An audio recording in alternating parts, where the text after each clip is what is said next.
بسم اللہ الرحمن الرحیم۔ السلام علیکم۔ عرب کی تاریخ کا ایک نامور کردار حاتم، سخاوت کی دنیا کا بادشاہ، کہ جس کے واقعات عربی داستانوں کا حصہ بن گئے۔ یمن کا یہ سخی کون تھا؟ کیا اس نے آخری نبی کا زمانہ پایا تھا؟ حاتم کے 7 سوالوں سے متعلق سفر کی کیا حقیقت ہے؟ اور حاتم کی بیٹی جب نبی اکرم صلی اللہ علیہ وآلہ وسلم کے سامنے حاضر ہوئی تو حضور اکرم صلی اللہ علیہ وآلہ وسلم نے اس سے کیا کہا؟ دوستو، آئے اس ویڈیو میں آپ کو یہ سب تفصیلات بتاتے ہیں۔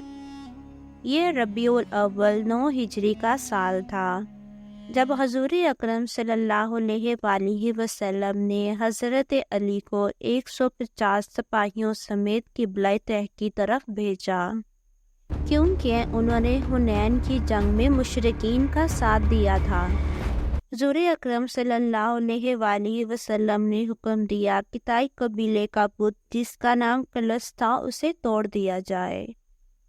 کالی جھنڈیاں لیے دین اسلام کے شہر سوار صبح قبلہ طہ کو پہنچے اور طہ کی چھوٹی سی فوج کے ساتھ جھڑپ کے بعد یہ علاقہ فتح کر لیا۔ وہاں کے بت کلس کو مسمار کر دیا گیا اور طہ کے بڑے بڑے سرداروں کو گرفتار کر لیا گیا اور مال غنیمت سمیت ان سب کو مدینہ لے جایا گیا۔ حضور اکرم صلی اللہ علیہ وآلہ وسلم کو کسی نے خبر دی کہ ان قیدیوں میں صفانہ نامی ایک خاتون ہے جو یہ بتا رہی ہے کہ وہ حاتم طائی کی بیٹی ہے۔ حاتم طائی دراصل زمانہ جاہلیت کا ایک مشہور سخی انسان تھا جو نہایت ہی رحم دل، بے کسوں کی مدد کرنے والا، مہمان نواز، محتاجوں کا مددگار اور ایک نہایت ہی نیک صفت انسان تھا، جس کے قصے پورے عرب و عجم میں مشہور تھے۔ چنانچہ حضور اکرم صلی اللہ علیہ وآلہ وسلم نے حاتم طائی کی بیٹی کو بلایا۔ جب وہ حضور اکرم صلی اللہ علیہ وآلہ وسلم کے سامنے پیش ہوئیں تو انہوں نے کہا کہ میں سخی حاتم طائی کی بیٹی ہوں۔ میرا باپ بھوکوں کا پیٹ بھرتا تھا اور غریبوں پر رحم کرتا تھا۔ اس پر نبی اکرم صلی اللہ علیہ وآلہ وسلم نے فرمایا کہ تیرے باپ میں مسلمانوں کی سی خوبیاں تھیں۔ اگر تمہارا باپ عہد اسلام میں ہوتا تو ہم اس کے لیے رحمت کی دعا کرتے۔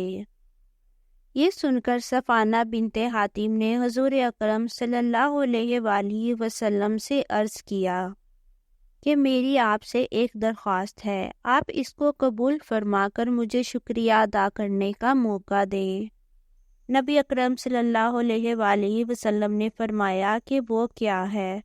اس نے کہا کہ میرے والد فوت ہو چکے ہیں اور میرا محافظ میرا بھائی بھاگ گیا ہے۔ آپ مجھ پر یہ احسان فرما دیجئے کہ مجھے آزاد کر دیں، تو اللہ بھی آپ پر احسان فرمائے گا۔ میرا بھائی عدی آپ کی فوج سے خوف کھا کر شام کے علاقے کی طرف چلا گیا ہے۔ آپ مجھ کو اجازت دیں کہ میں اس کو واپس لے آؤں اور آپ اس کے لیے ایک امن معاہدہ مقرر کر دیں۔ یہ سن کر نبی اکرم صلی اللہ علیہ وآلہ وسلم خاموش رہے اور کوئی جواب نہ دیا۔ دوسرے دن بھی صفانہ نے حضور اکرم صلی اللہ علیہ وآلہ وسلم سے یہی مطالبہ کیا۔ حضور اکرم نے فرمایا کہ تم جلد بازی کیوں کرتی ہو؟ جب کوئی بھی تمہارے علاقے سے آئے گا کہ جس پر تم کو اعتماد ہو تو تم اس کے ساتھ چلی جانا۔ چنانچہ چند دنوں کے بعد ان کے رشتہ داروں میں سے کچھ لوگ وہاں پر آئے تو حضور اکرم صلی اللہ علیہ وآلہ وسلم نے صفانہ کے لیے کپڑے بھجوا دیے اور ان کے لیے سفاری کا سامان کر ان کو واپس روانہ کر دیا۔ لہٰذا صفانہ اپنی قرابت داروں کے ساتھ اپنی بھائی کے پاس پہنچ گئی۔ صفانہ نے اپنے بھائی عدی کے سامنے حضور اکرم صلی اللہ علیہ وآلہ وسلم کی تعریف کی اور کہا کہ میرا خیال ہے کہ تم جلدی ان کی خدمت میں حاضر ہو جاؤ، اور اگر وہ واقعی نبی ہے تو تم ایسا کرنے میں ذرا دیر مت کرو، اور اگر وہ بادشاہ ہے تو بھی تمہاری عزت میں کوئی فرق نہیں آئے گا۔ لہٰذا عدی بن حاتم اپنی بہن کے ہمراہ مدینہ پہنچ گئے اور مسجد نبوی میں حاضر ہوئے۔ وہاں پر حضور اکرم صلی اللہ علیہ وآلہ وسلم تشریف فرما تھے۔ حضور اکرم صلی اللہ علیہ وآلہ وسلم کے پاس ایک گدا پڑا تھا جس پر آپ بیٹھا کرتے تھے۔ آپ نے اس کو عدی کی طرف سرکا دیا۔ عدی نے کہا کہ آپ اس پر بیٹھ جائیے۔ حضور اکرم صلی اللہ علیہ وآلہ وسلم نے عدی کو گدے پر بیٹھنے کا اشارہ کیا اور اسے دین اسلام کی دعوت دی۔ چنانچہ عدی نے حضور اکرم صلی اللہ علیہ وآلہ وسلم کی شخصیت سے متاثر ہو کر اسلام قبول کر لیا، جس پر حضور اکرم صلی اللہ علیہ وآلہ وسلم کا چہرہ کھل اٹھا۔ اس کے بعد صفوان اور اس کے بھائی عدی نے حضور اکرم صلی اللہ علیہ وآلہ وسلم کو اپنے والد حاتم طائی کی صفات اور رحم دلی کے واقعات سنائے، تو حضور اکرم صلی اللہ علیہ وآلہ وسلم نے حکم دیا کہ بنو طے کے تمام قیدیوں کو رہا کر دیا جائے۔ حاتم طائی عرب کا وہ مشہور شخص تھا کہ جس سے نبی اکرم صلی اللہ علیہ وآلہ وسلم بھی متاثر ہوئے۔ دراصل حاتم کا اصل نام حاتم بن عبداللہ بن سعد بن الطائی تھا، جو طائی قبیلے کے ایک سردار کا بیٹا تھا۔ کہتے ہیں کہ والد کی وفات کے بعد حاتم نے اپنی دولت مند اور سخی ماں کی آغوش میں پرورش پائی۔ حاتم کی والدہ نے اس کی تربیت کچھ اس طرح سے کی کہ وہ نہایت سخی انسان بن گیا، اور وہ سخاوت میں اس قدر مبالغہ کرنے لگا کہ جنون کی حد تک پہنچ گیا۔ حاتم بچپن سے ہی اپنا کھانا وغیرہ اپنے مفلس ساتھیوں کو دے دیا کرتا تھا۔ دادا نے جب اونٹوں کی نگرانی کا کام اس کے ذمے لگایا تو حاتم نے اجنبی مہمانوں کے لیے 3 اونٹ ذبح کر دیے اور باقی اونٹ ان میں تقسیم کر کے دادا کے سامنے بڑا فخریہ انداز میں اظہار کیا کہ میں نے آپ کے خاندان کا نام دنیا میں روشن کر دیا ہے۔ حاتم کی سخاوت کے قصے تاریخ کی کتابوں اور عربی داستانوں میں بھرے پڑے ہیں۔ البدایہ والنہایہ میں امام ابن کثیر لکھتے ہیں کہ ایک دفعہ عرب میں قحط کا زمانہ تھا، ہر طرف سوکھا پڑا ہوا تھا، لوگ دانے دانے اور اناج کے لیے ترس رہے تھے، اور خود حاتم بھی اپنے گھر والوں سمیت فاقے سے بدحال تھا کہ رات کے وقت ایک عورت نے آ کے اپنے بھوکے بچوں کے لیے کھانے کے لیے دریافت کیا۔ حاتم نے اٹھ کر اپنا گھوڑا ذبح کر ڈالا اور پہلے اس عورت کو کھانے کے لیے دیا اور پھر اپنے بچوں کو جگا کر کھلایا، اور جب تک اپنی قوم کے لوگوں کے ایک ایک گھر میں جا کر وہ گوشت تقسیم نہ کر دیا، خود کھانا نہ کھایا۔ حاتم کے گھر اگر کوئی مہمان آ جاتا تو وہ اس کی عزت اور تکریم میں کوئی کسر نہ چھوڑتا تھا، بلکہ وہ خود مہمانوں کی تلاش میں رہتا اور اونچی پہاڑی پر آگ جلا کر خود آواز دیا کرتا اور اپنے غلام کو خوشخبری دیتا کہ اگر اس آگ کی وجہ سے کوئی مہمان ہمارے گھر آ گیا تو تم آزاد کر دیے جاؤ گے۔ وہ مقام جہاں پر حاتم طائی رات کو آگ جلایا کرتا تھا آج جمل سمرا کی چوٹی پر واقع ہے، جو حاتم طائی کے آتش دان کے نام سے مشہور ہے، اور آج سعودی عرب کی سیاحت اور اثریاتی مقامات میں سہر فہرست ہے۔ حاتم طائی کی ازواجی زندگی سے متعلق مشہور ہے کہ اس کی بیوی معاویہ بنت افضل اس کو ٹوکتی رہتی کہ اتنا زیادہ سخاوت مناسب نہیں، ذرا ہاتھ روک کر خرچ کیا کرو۔ اس کے احتجاج اور اعتراض کا حاتم طائی پر کوئی اثر نہیں ہوتا تھا، وہ اس کی باتیں ضرور سنتا تھا مگر مرضی اپنی کرتا تھا۔ اس کے پاس دور دور سے لوگ ملنے آتے تھے، اس کی مہمان نوازی سے لطف اندوز ہوتے اور دعائیں دیتے۔ حاتم طائی کی بیوی معاویہ کا ایک چچا زاد تھا جس کا نام مالک تھا، وہ معاویہ کو پسند کرتا تھا۔ ایک دن اس نے معاویہ سے کہا کہ تم آخر حاتم کو سمجھاتے کیوں نہیں دیکھتی نہیں وہ کس طرح بغیر سوچے سمجھے مال لٹاتا ہے۔ اس کے پاس کتنا ہی قیمتی مال کیوں نہ ہو، جب تک وہ اسے خرچ نہ کر لے اسے چین نہیں آتا۔ ابھی تو اس کے پاس جائیداد ہے، اگر وہ اسی طرح مال لٹاتا رہا تو ایک دن وہ بھی آئے گا کہ وہ کنگال ہو جائے گا، پھر تمہاری زندگی اجیرن ہو جائے گی، اور اگر اچانک یہ مر جائے تو سوچو تمہارا کیا بنے گا، تمہارے بچے بھوکے اور بیارو مددگار رہ جائیں گے۔ معاویہ نے مالک کے بات کی تصدیق کی اور اسے سراہا۔ تم واقعی میرے خیر ہوا ہو، مگر میں کیا کر سکتی ہوں؟ مالک نے اسے ورغلایا کہ اگر تم حاتم سے طلاق لے لو تو میں تم سے شادی کر لوں گا۔ میں مالی طور پر حاتم سے زیادہ مستحکم ہوں، مالدار ہوں اور صاحب جائیداد ہوں۔ میرے ساتھ تمہیں کوئی پریشانی نہیں ہوگی۔ یہ اسلام سے پہلے کا دور تھا۔ اس دور میں عورتوں کا اپنے خاوند سے طلاق لینے کا طریقہ یہ تھا کہ عورت جانوروں کے بالوں سے بنے خیمے میں بیٹھ جاتی، اور اگر اس کے گھر کا دروازہ مشرق کی طرف ہوتا تو وہ خیمے کا دروازہ مغرب کی طرف کر لیتی، اور اگر مغرب کی طرف ہوتا تو مشرق کی طرف پھیر دیتی۔ یہ گویا اعلان تھا کہ عورت اپنے خاوند کے ساتھ نہیں رہنا چاہتی۔ معاویہ بھی اپنے چچا زاد کی باتوں میں آ گئی اور آخر کار اس نے خیمے کے دروازے کا رخ بدل لیا۔ حاتم گھر آیا تو دیکھا کہ دروازے کا رخ بدلا ہوا ہے۔ اسے سمجھ آ گئی کہ معاویہ اس کے ساتھ نہیں رہنا چاہتی۔ اس نے اپنے بیٹے عدی کو بلایا اور کہا، دیکھو تمہاری ماں نے کیا کیا ہے۔ عدی نے کہا، میں نے بھی تو دیکھ لیا ہے، مگر میں کیا کر سکتا ہوں۔ حاتم نے اپنے بیٹے کا ہاتھ پکڑا اور تھوڑی دور ایک وادی میں جا کر سکونت اختیار کر لی۔ اسی دوران 50 افراد پر مشتمل ایک قافلے نے حسب معمول حاتم کے گھر آ کے پڑاؤ ڈالا۔ مہمانوں کا قافلہ دیکھ کر معاویہ کے پاؤں تلے سے زمین نکل گئی۔ اس نے اپنی کنیز کو بلوایا اور کہا کہ میرے چچا زاد بھائی مالک کو مہمانوں کا بتاؤ۔ اس سے جا کر کہو کہ ان کے لیے دودھ اور کھانے پینے کا سامان فوراً بھجوائے، آخر مہمان نوازی تو کرنی ہوگی۔ کنیز سوچ رہی تھی کہ آج کل لوگ حاتم طائی کا مقام جان لیں گے، یقیناً آج کی رات فیصلہ کن ہے۔ کنیز مالک کے پاس گئی اور معاویہ کا پیغام دیا۔ پیغام سنتے ہی مالک نے اپنا سر پیٹنا شروع کر دیا اور کہا کہ معاویہ کو میرا سلام کہو، اور کہو کہ اسی مہمان نوازی اور اسراف کی وجہ سے ہی تو میں نے تمہیں حاتم سے طلاق لینے کا مشورہ دیا تھا۔ اب مجھے اس مصیبت میں پھنسانا چاہتی ہو؟ میں باز آیا ایسی سخاوت اور مہمان نوازی سے؟ ایک ساتھ 50 آدمیوں کی مہمان نوازی میرے بس کی بات نہیں۔ کنیز نے آ کر معاویہ کے سامنے مالک کے الفاظ دہرا دیے۔ معاویہ کو یہ جواب اچھا نہ لگا۔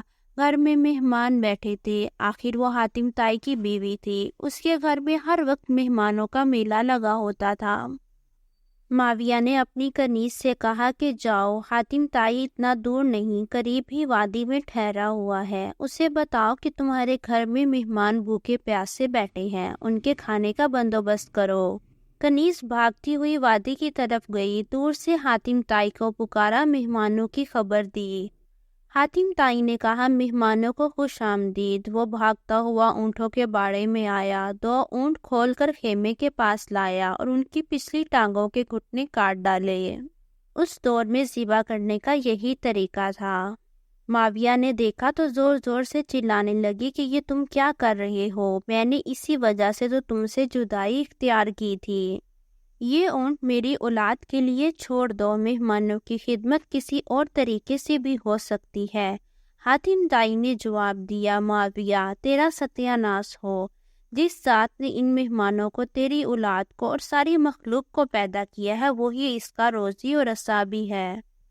اسی طرح ایک اور واقعے کا ذکر آتا ہے کہ حاتم طائی کے دور میں ایک بادشاہ نوفل حکومت کرتا تھا۔ وہ حاتم کی شہرت سے جلتا تھا۔ ایک دن وہ بڑے بڑے لشکر کے ساتھ حاتم طائی پر حملہ کرنے چلا۔ جب حاتم طائی کو پتہ چلا تو اس نے سوچا کہ میری وجہ سے بہت سے آدمی مارے جائیں گے اور بڑی خون ریزی ہوگی، اس لیے حاتم طائی وہاں سے بھاگ کھڑا ہوا اور غار میں جا کر چھپ گیا۔ جب حاتم کے غائب ہونے کی اطلاع نوفل کو ملی تو اس نے حاتم کی تمام جائیدادیں اور قیمتی گھوڑے قبضے میں لے لیے۔ اس نے یہ اعلان بھی کر دیا کہ جو شخص حاتم کو گرفتار کر کے میرے پاس لائے گا اسے منہ مانگا انعام دیا جائے گا۔ یہ اعلان سن کر لالچی لوگوں نے اپنی قسمت آزمانے کا فیصلہ کیا اور حاتم کی تلاش شروع کر دی، لیکن وہ سب ناکام رہے۔ ایک دن ایک بوڑھا لکڑہارا اپنی بیوی اور بچوں کے ساتھ سوکھی ہوئی لکڑیاں ڈھونڈتے ہوئے پہاڑ کے دامن میں گیا۔ وہیں ایک غار میں حاتم چھپا ہوا تھا۔ بڑھیا بولی، کاش حاتم تائی ہمارے ہاتھ لگ جائے تو اس بڑھاپے میں ہمیں لکڑیاں ڈھونڈنا نہ پڑے، بلکہ بادشاہ سے بہت سا انعام و اکرام لے کر آئندہ آرام کی زندگی بسر کرے، اتنی سخت محنت سے جان چھوٹ جائے۔ بوڑھے نے کہا، کیسی باتیں کرتی ہو، ہماری قسمت میں آرام کہاں؟ ہماری قسمت میں تو یہی لکھا ہے کہ روز لکڑیاں جمع کریں اور شہر جا کر فروخت کریں، تب کہیں نان نمک کا انتظام ہو۔ تو اتنا نہ سوچا کر، حاتم ہمارے ہاتھ نہیں لگ سکتا۔ بڑھیا ٹھنڈی سانس بھر کر چپ ہو گئی۔ حاتم تائی غار میں چھپا ہوا تھا جو ان دونوں کی باتیں سن رہا تھا۔ اس نے سوچا کہ میری اس زندگی سے کیا فائدہ، جس انسان کے دل میں رحم نہیں وہ انسان ہی نہیں۔ حاتم غار سے باہر آ گیا اور بڑے لکڑہارے اور بڑھیا سے مخاطب ہو کر بولا، تم لوگ مجھے نوفل بادشاہ کے پاس لے چلو اور اپنا انعام پاؤ تاکہ تمہاری آئندہ کی زندگی آرام سے گزرے۔ بوڑھے لکڑہارے نے کہا، ہم ایسا نہیں کر سکتے، نہ جانے بادشاہ تمہارے ساتھ کیسا سلوک کرے۔ اگر اس نے تم کو جان سے مار دیا تو یہ گناہ ہمارے حساب میں لکھا جائے گا۔ حاتم نے کہا، تم لوگ ایسا نہیں کر سکتے تو میں خود ہی بادشاہ کے پاس چلا جاتا ہوں، وہاں جا کر کہوں گا کہ مجھے گرفتار کر لو اور ان دونوں نے مجھے تلاش کیا ہے، انہیں انعام دو۔ بوڑھا لکڑہارا یہ سن کر ہنسا اور حاتم تائی سے بولا، یہ تو بھلائی کے بدلے برائی ہے۔ ابھی یہ باتیں ہو ہی رہی تھی کہ بہت سے لوگ جمع ہو گئے۔ یہ سب نے انعام کے لالچ میں حاتم کو گھیر لیا اور اسے لے کر نوفل کے دربار میں پہنچ گئے اور وہاں پہنچ کر کہنے لگے کہ ہم نے حاتم تائی کو تلاش کر لیا ہے، اس لیے ہمارا انعام دیا جائے۔ ان لوگوں کے ساتھ بوڑھا لکڑہارا اور بڑھیا بھی بادشاہ کے دربار میں پہنچے اور ایک کونے میں خاموش کھڑے ہو گئے۔ حاتم نے بادشاہ سے کہا، اے بادشاہ، یہ سب جھوٹے ہیں، مجھے تو اس کونے میں کھڑے ہوئے بوڑھے اور بڑھیا نے تلاش کیا ہے۔ نوفل بادشاہ نے بوڑھے لکڑہارے کو اپنے قریب بلایا اور پوچھا، کیا حاتم سچ بول رہا ہے؟ بوڑھے لکڑہارے نے تمام واقعہ سچ سچ بیان کر دیا اور بادشاہ کو بتایا کہ حاتم صرف ہماری مدد کی خاطر اپنے آپ کو گرفتار کرانے آیا ہے۔ نوفل بادشاہ حاتم کی جرأت اور ہمت پر بہت حیران ہوا اور بولا، اے حاتم، تو واقعی بہت سخی ہے، تیری سخاوت کے چرچے غلط نہیں ہیں۔ میں تجھ سے واقعی دوستی کرنا چاہتا ہوں کہ تو اپنی جان کی پرواہ کیے بغیر بوڑھے لکڑہارے کی مدد کرنے کے لیے تیار ہو گیا۔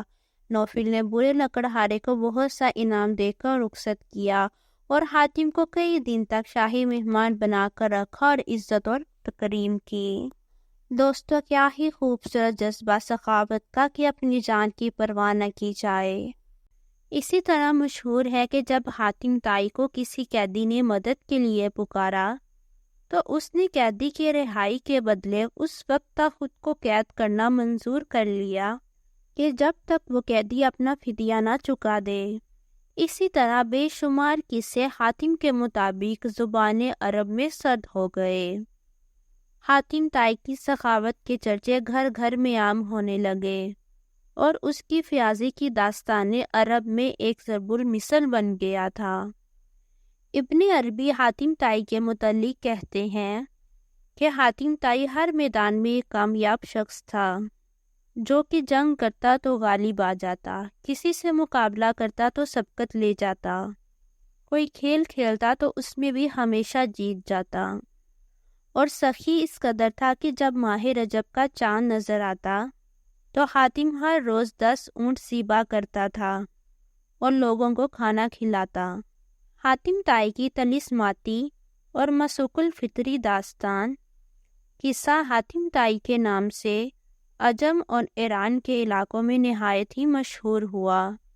اس داستان میں حاتم طائی ایک شہزادی کی طرف سے کیے گئے 7 سوالوں کی تلاش میں نکلتا ہے، اور یہ سفر انتہائی ہی عجیب اور خطروں سے بھرا ہوتا ہے، جسے حاتم طائی اپنی ہمت اور جواب مندی سے ختم کرتا ہے۔ لیکن یہ قصہ حاتم طائی محض ایک افسانہ ہے، اس کا حقیقی حاتم طائی سے کوئی واسطہ نہیں۔ حضور اکرم صلی اللہ علیہ وآلہ وسلم کے اعلان نبوت سے 35 سال قبل ہی حاتم طائی فوت ہو گئے، اور وہ حضور اکرم صلی اللہ علیہ وآلہ وسلم کا زمانہ نہ پا سکا۔ اگر وہ زندہ رہتا تو دیکھتا کہ شان عرب محمد صلی اللہ علیہ وآلہ وسلم کی سخاوت کس طرح بارش کی بوندوں کی طرح عربوں پر برس رہی ہے، اور جو پوری دنیا کے لیے رحمت للعالمین بن کر آئے تھے، یہاں تک کہ خود حاتم کا خاندان بھی اس سے محروم نہ رہ سکا کہ عرب کے اس مشہور سخی کے خاندان پر نبی اکرم صلی اللہ علیہ وآلہ وسلم کے بڑے احسانات تھے، اور کافی ممکن ہے کہ حاتم طائی اگر نبی اکرم صلی اللہ علیہ وآلہ وسلم کا زمانہ پا لیتا اور کاش کر کے مسلمان ہو جاتا۔ جزاک اللہ خیرا کثیرا۔